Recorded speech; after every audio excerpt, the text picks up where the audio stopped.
The house in the woods. It was a dark and stormy night when Rachel decided to take a walk in the woods behind her house. She had never been afraid of the dark before, but that night something strange hovered in the air, as if someone or something was watching her.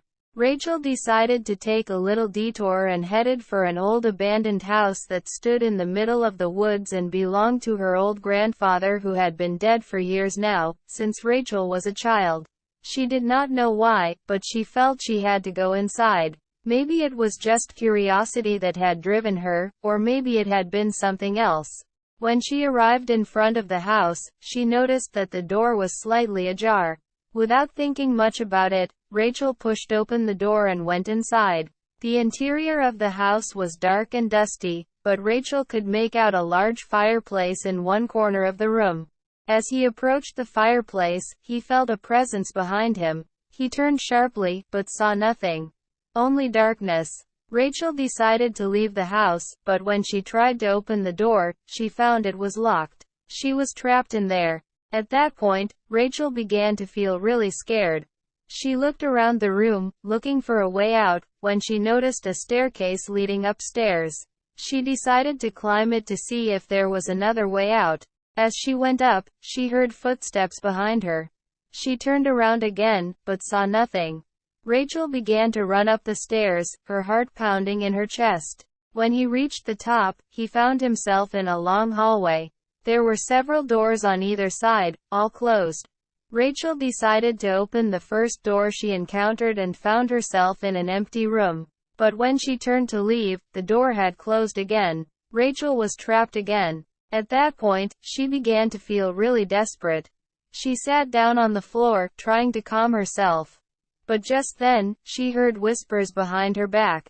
She turned sharply and saw a ghostly figure floating in the air. It was a ghost. Rachel screamed and tried to stand up, but her legs were shaking too much and she could not move. The ghost approached her, staring at her with empty eyes. Rachel could feel its cold breath on her skin.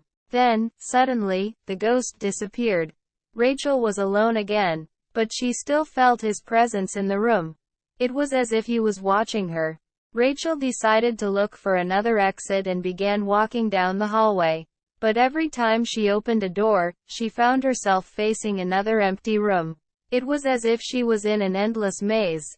Then, suddenly, he heard a voice. It was a ghostly voice, but Rachel immediately recognized to whom it belonged. It was the voice of her late grandfather, who had always told her ghost stories when she was little. "Rachel, is that you?" the voice asked. "It's me," grandfather replied Rachel. And Grandpa said, "I've been trapped in here for years. I can't find my way out." Rachel realized that the ghost she had seen was actually Grandpa. He had died years before, but his spirit had been trapped in the old house lost in the woods.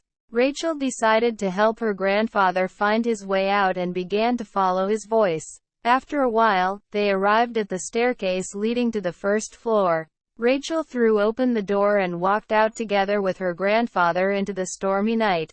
As they walked home, Rachel told her grandfather about all the adventures she had had since he had left, and Grandpa promised her that he would always be by her side, even if she could not see him. From that day on, Rachel was never afraid of the dark again, for she knew that Grandfather was always there with her, watching over her, and the old abandoned house in the woods was never the same again. For now it was inhabited by a friendly ghost who watched over anyone who needed help.